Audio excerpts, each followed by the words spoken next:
Not everybody cares about privacy as much as you do. When people say it's important to the brand, I say with love, respectfully, that's not your job.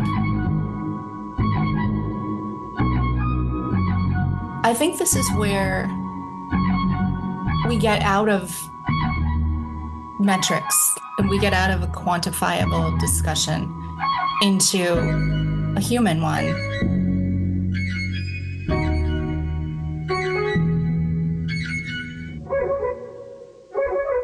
Hello everyone, I am Sergio Maldonado and this is Masters of Privacy, a set of interviews covering the intersection of marketing, data, privacy and technology with a clear goal in mind, which is redefining the relationship between people, brands and media around transparency and control. Which is to say, we're aiming for real customer centricity, or if you will, human centricity. We regularly talk to DPOs, CMOs, CDOs and whoever else we find interesting and able to share valuable insights. So we hope you like it. Please do reach out if you have any ideas on future topics or speakers.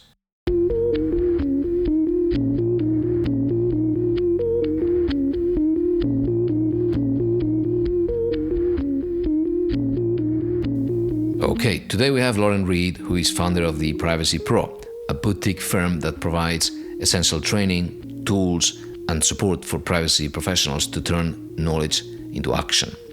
In addition to leading the Privacy Pro, Lauren works with executives, boards and product teams to build privacy data governance strategies that support responsible innovation and prepare companies for investor and regulatory scrutiny.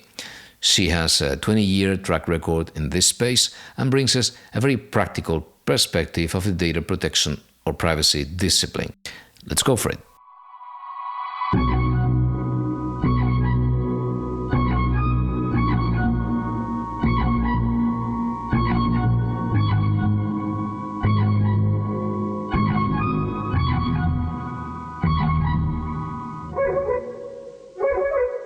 Lauren, thanks for joining me. I'm so excited. I love this podcast and I'm really excited that you invited me to participate. So glad to hear. Okay, so privacy metrics, where are they, please? Privacy metrics have been something we've been talking about for as long as I've been in privacy, 20 years. And I don't think we collectively have any more clarity than we did 20 years ago. There's a lot of excuses, I think, about metrics. It's really hard to quantify. Most metrics are centered around dollar amounts instead of these soft concepts of appropriateness and reasonableness. And so I think it is challenging, but I've been to a few events lately.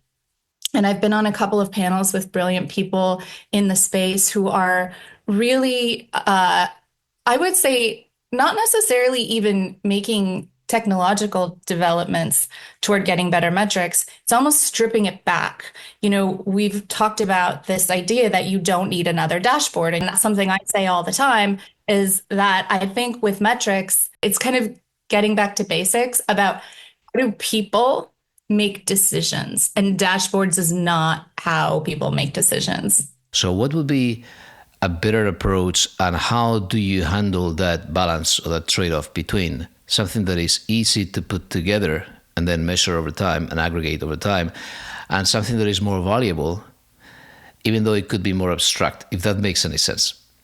It does. And I want to zoom in on the word valuable and then zoom all the way out and back to who cares, right? This is a harsh truth that I think a lot of privacy professionals need to hear. Not everybody cares about privacy as much as you do, and that's fine, right? Not every organization needs to be so focused on privacy. So I think that to have an effective conversation around metrics, you have to read the room. And so I have this analogy that I like to give in talks. We start talking about how hard it is to be a privacy professional and how you have to wear many hats and how you have limited resources. And so I like to have this idea of a baseball cap. Okay, so imagine that you're on a softball team And it's a friendly rec league team. All ages and abilities are welcome. And you play on summer evenings at the local park. And there's a tournament at the end of the summer. And the winning team gets a used plastic trophy and a case of beer. Okay. And it's a Thursday night, and your team just won its first game, and you're all together celebrating over beers and nachos. And then you have this one player, and say his name is George, and he keeps talking over this conversation. And he says, okay, guys, if everyone just commits to training 5 days a week and pitches in a little extra money to hire a professional, you're going to win the championship. You just need a coach and you need more commitment and investment. And then he brings you statistics like 89% of people who play sports like to win. And then he gives you this story about this old lady, and she chose not to train at all. And then she struck out with the bases loaded at the bottom of the ninth, and then the team lost the game. What are the chances that that team has a second group chat that George is not in, right? Like you have to read the room as a privacy professional. And so that's one of the things that I see go wrong in conversations about metrics is the privacy person comes to the table thinking everyone cares about privacy and that what they have to say is important. And they're just blind to everything else that's happening and where they actually fit in the organization. So that's my harsh truth is that you have to read the room if you're going to show up with a bunch of numbers if you want people to care about them. Very good point. Plus, you take their time. They already have enough on their plate. So something you said at some point somewhere, again, I'm trying to remember, is that you do it the other way around. So you bring your business metrics over to you, right? To your data protection privacy team. So how will you do that in practical terms? What we want to understand is what is the business trying to achieve, right? And so when I say the business, I mean the people who work in the part of the organization that makes money. So it could be sales, it could be and it could be corporate functions as well, such as HR. When I say the business, I'm talking about the users of the data, the people who need that data in order to accomplish something with it. So you can imagine there's a lot of organizations where the business data is a byproduct or just a kind of an input to other things where data is not the core business. And so I think first, just like what business are you in? Are you selling tractors to farmers? What's your privacy risk profile on that compared to if you're selling data to data brokers? So I think it's first understanding what business you're in. And I think a lot of us don't think that through. I know I didn't really think that through. When I started out my career, I was in KPMG. So I was an advisor. And when you're an outside advisor to a company, you're like, things are pretty straightforward, right? There's a way of doing things and you just do it. And then there's just things that are either true or false, or this is what the law says, or this is what it doesn't say. And in my case, I had come right out of university into a consulting firm. So I knew everything, right? I knew, and I was getting paid to like give companies this is really kind of naive advice about how life works and how privacy works. But then I went in-house and I got this completely different understanding and wake-up call as to how things work in an organization. But I had gone into one of the largest banks in Canada, and I thought that my role as a privacy professional in the bigger picture and what I thought was aligned with the priorities of the bank was customers, right? Because when I take IAPP courses or I read books or I listen to, I don't think there were podcasts back then, but I read blogs or something and I'm learning everything I can learn about privacy, I hear things like customer trust is important and it's good for business to have customer trust. And so I thought that the bank's priority was really around like, how do retail customers, people who come into branches, how do we protect their data, call center, credit cards, and things like that. And those are all really important. What I failed to realize is that this is a publicly traded company, and the stakeholder that we're most accountable to is the shareholder. And so when I show up to an enterprise risk management meeting saying, oh, I need this much money to invest in mitigating privacy risk, and they're like, privacy risk. Okay. Does that shut down trading? No. Okay. Please sit down, ma'am. No, I'm exaggerating because they were lovely and kind and respectful, but I got this view of how insignificant privacy risk was in the big picture. And so I think that's the first step is to be like, okay, what are the goals of the business? We need to manage cost, right? I later went on to work in a large tech company where that wasn't the goal. The goal was to innovate quickly, right? So, what your metrics look like, are you trying to save money? I think a lot of times we assume that that's a goal. It isn't always a goal. Saving money, maybe because we're bringing our own personal lives to work, is we think, oh, well, let me go with the lower cost option. And that's the wrong assumption a lot of the time. So, understanding, is it speed? Is it cost? Is it quality?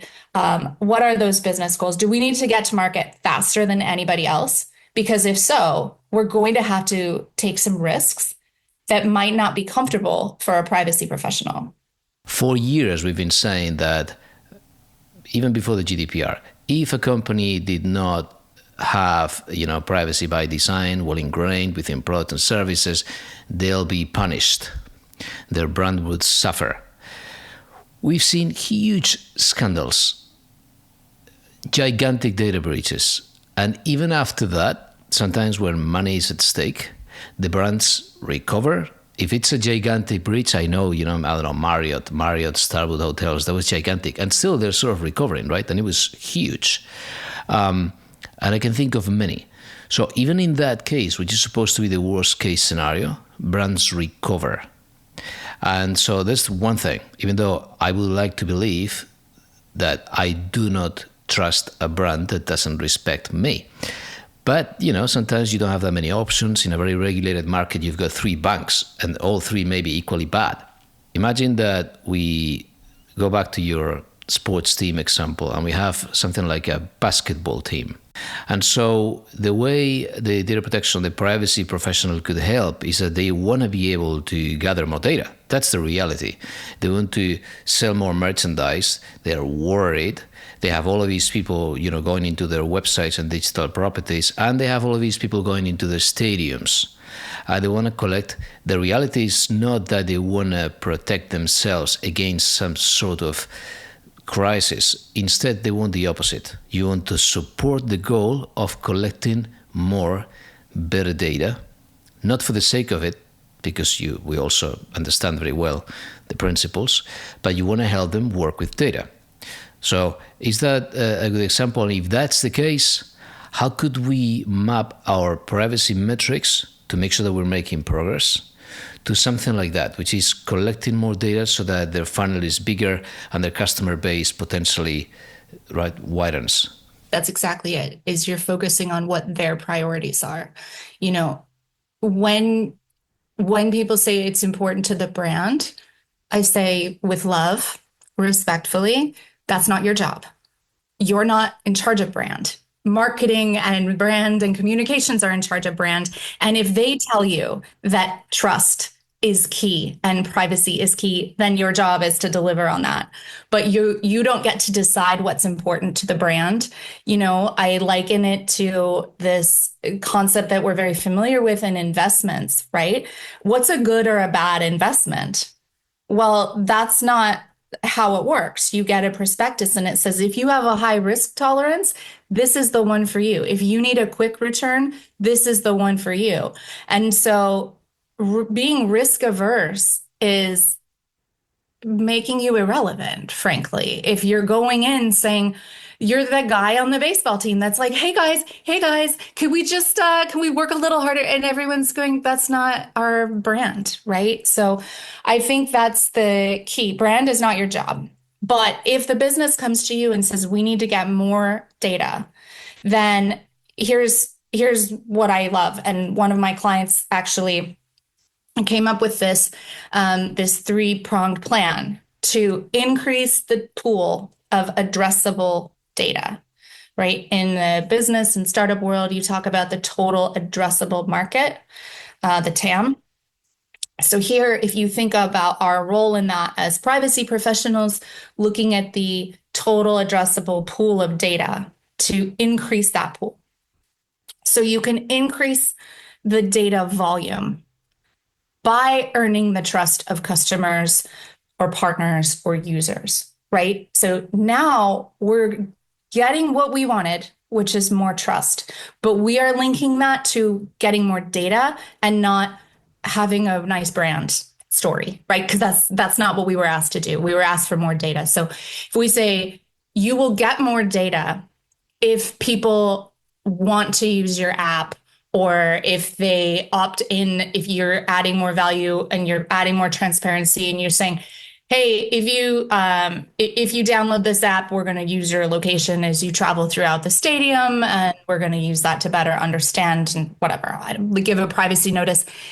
More people will opt in, more data will be provided. And that's very easy to measure with A/B testing. You can say when people opted in at this rate, when this was the user experience and they opted in more, when we changed that, that's a really easy one to measure is how many people were opting in. That's a tough metric for privacy people because we like metrics that we're fully in control of the story of, right? How many PIAs, how many DSARs, those are comfortable things to measure. Because now I can say, well, I'll be accountable for compliance with the turnaround time of a DSAR or the handling of a breach because I have full control over it. I don't like the idea of being accountable for something where there's other players that like, okay, but what if the app isn't very nice and that metric doesn't raise? And like, that's the hard part. That's, I think, the fun part. That's when you're a partner to the business is when it gets to where you're a key team member, but you are not solely responsible for the success, for the outcome. And I think that that's when you really start to be a strategic part of the growth of the business. So number one is increasing the data volume and then increasing the data accessibility by removing and preventing the regulatory barriers, right? So can we use it the way we want to? So the easiest one to think of here is that data can be transferred across borders, right? What can I do to make that data more accessible throughout my organization? And that could be really technical. It could be in data standards and data quality. It could be in, hygiene of the data.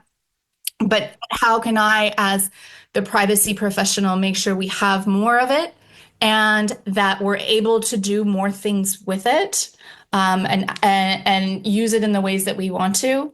And then the third one is increasing the usability of the data by increasing people's ability, so their skills, their authority level to use that data. We talk about data literacy, and I think sometimes that gets confused with training and awareness. And it's not that, right? Training and awareness is also important, don't get me wrong. But I think that when we talk about data literacy, people need to know what data does this organization have? What am I allowed to do with it? Where do I get it if I want it? If we don't have it, how can I get more, right?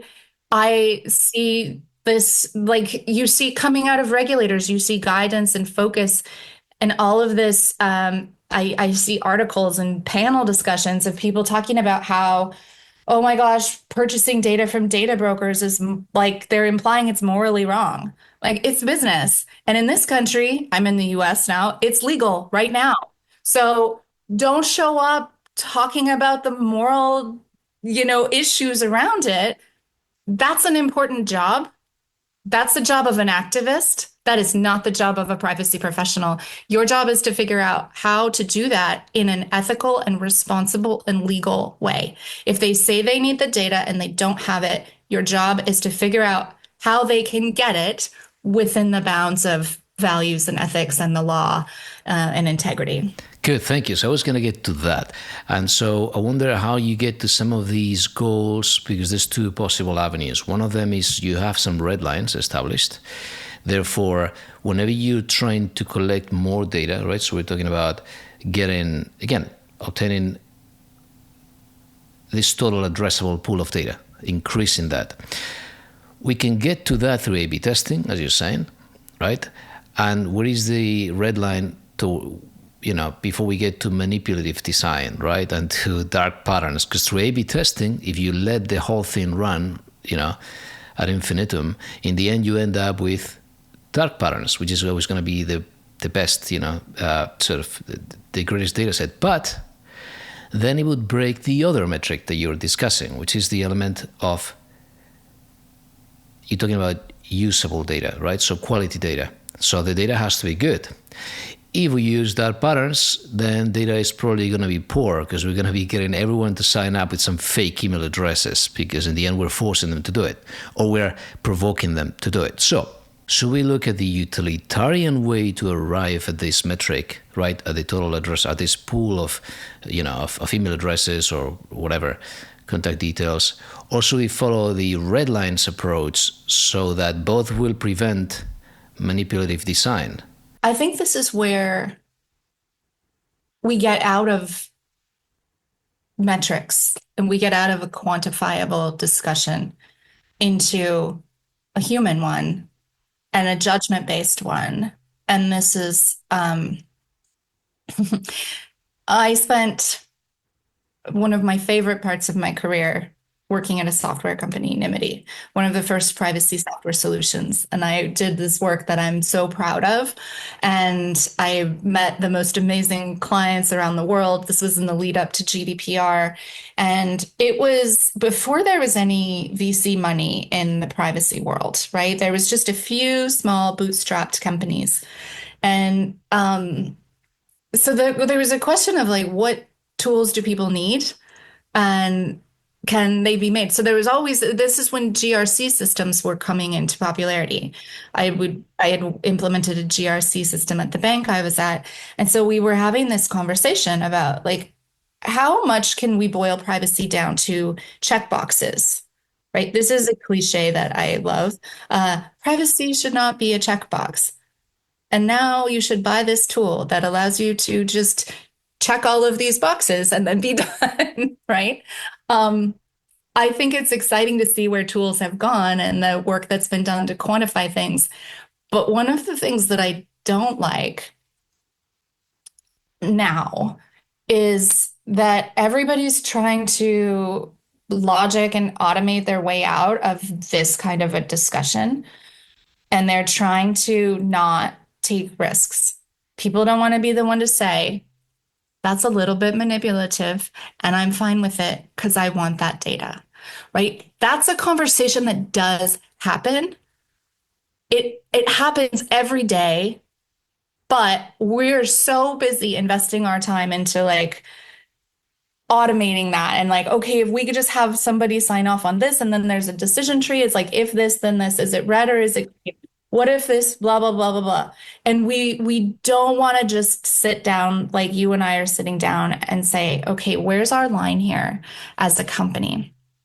And so I have a workflow that I use with my clients where I sell a tool that helps you go through this process. So let me be clear, I'm not against tools. I sell a tool that helps you go through like on a multiple choice basis to say like, if this, then that, if this, then that. And then there's a detour, right? There are things in my tool that trigger a detour conversation, which is in a room or a Zoom call or whatever, and not written down until you've decided what to write down. And I build that into the process because that is the reality of how things happen.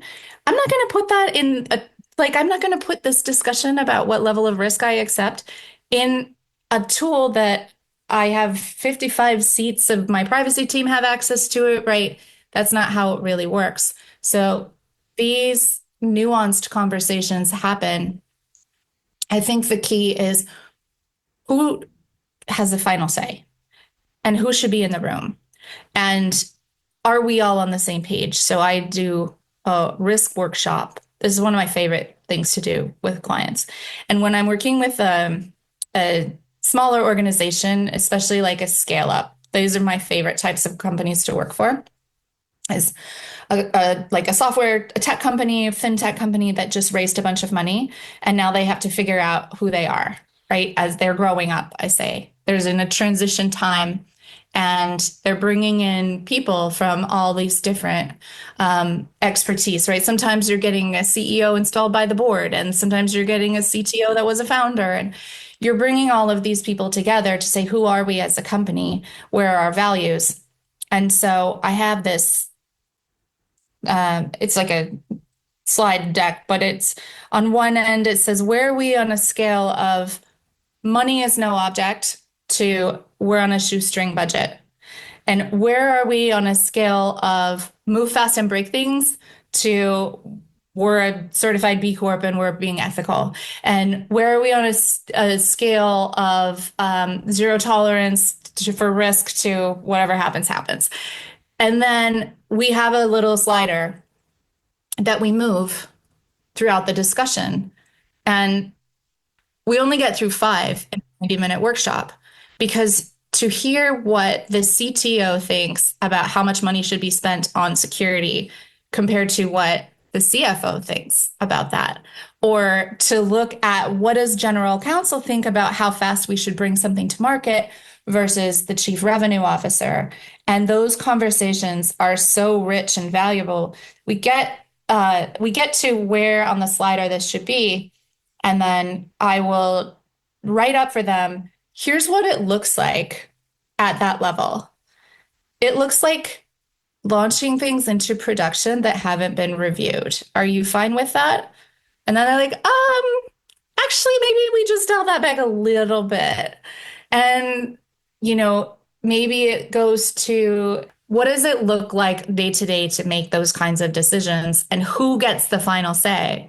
So that happening ahead of time would mean that when we got to the discussion of do we use what one person feels is a dark pattern and one person feels is doing their job to get the data that they're supposed to get, is how did we document it? Who is accountable for what could go wrong? Like what could go wrong? We're going to list out those things. What's the likelihood that that's going to happen?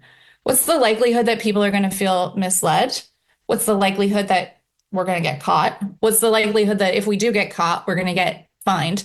What's the likelihood that people are going to go to a different provider or things like that? And then can we see impact? Can we tolerate that outcome?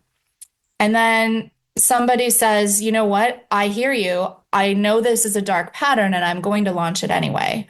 And we're all okay with that because we might not like the outcome, but the decision-making process worked exactly as it was supposed to get us to that point. And then we look at the metrics and then we're like, hey, doing dark patterns really benefited us. Or yeah, people are just leaving the page. They don't like that, or our direct competitor, like we're looking at what's happening in California and they're giving these amazing investigation reports. I love what the CPPA is doing right now with outlining exactly here is why this is not acceptable. So the Honda case came out and I reached out to 2 clients that we made decisions 3 years ago. And I was like, we need to revisit this decision because we kind of knew, we did know what they meant by what they said, but now they have explicitly said it and they have issued this fine and it was this type of an organization. It was Honda.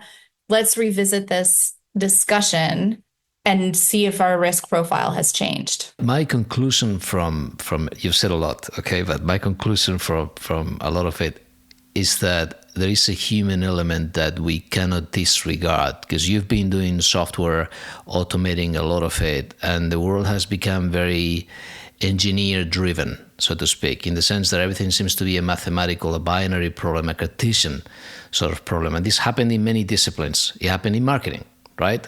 Where the human element was pushed aside slowly. Everything seemed to be a maths problem, where they say, well, this is all mathmen will replace madmen, right? On Madison Avenue, right? Mm-hmm. And at some point you realize we need to balance it out. And so for that, you need to go, and that's what happened to me. In the end, we were able to produce attestations, which I believe is similar to what you were doing at Nimite back in the day.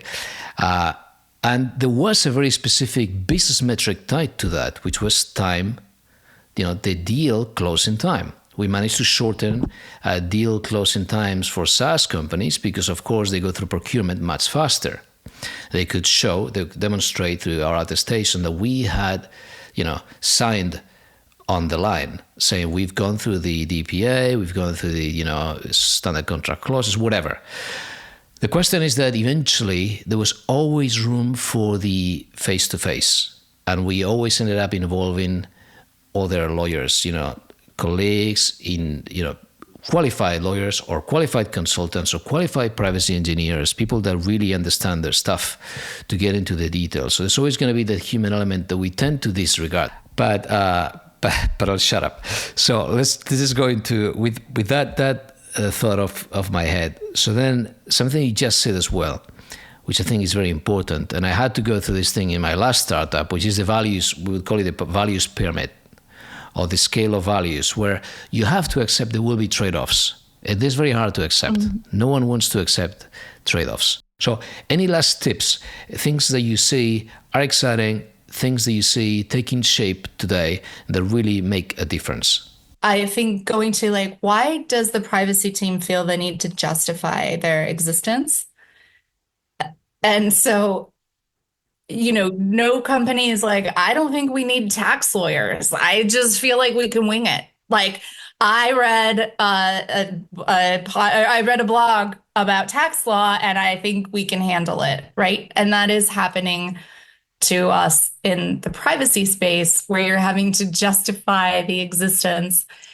I think that as long as the privacy function is seen as overhead, as a cost center, as a box to check, you will have to justify why you're there.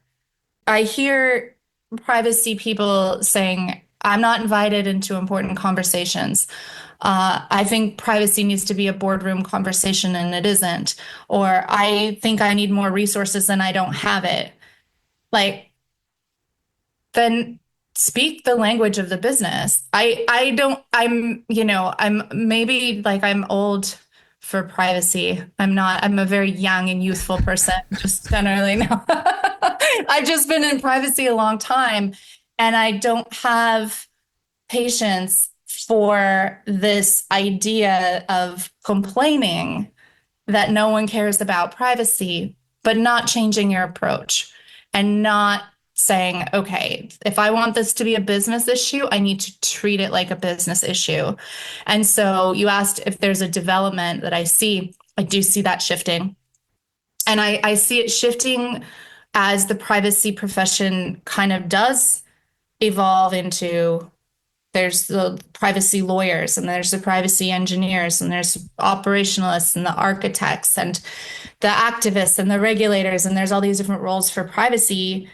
Back in the day, it was one person that kind of did all the things. And so I see, as the profession expands and specializes, we have the opportunity to say, okay, this is what I do. This is the value that I add, and kind of taking that seat at the table and demonstrating that value, rather than lamenting the fact that no one takes us seriously. And that's what I try to bring to my metrics conversations, is you should be taken seriously. You just need to shift a little bit of the way you talk to people about it. Very good, Lauren. Thank you very much. Thank you. Thank you for having me. This was really fun conversation.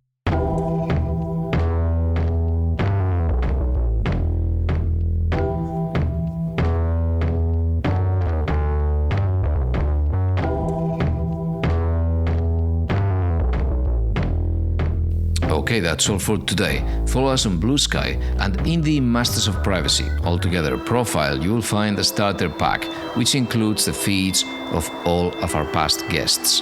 There is also a Masters of Privacy LinkedIn channel, which I invite you to follow, where you will find links to our transcripts, cheat sheets, and other surprises every now and then. Our main website is mastersofprivacy.com. Thank you for listening.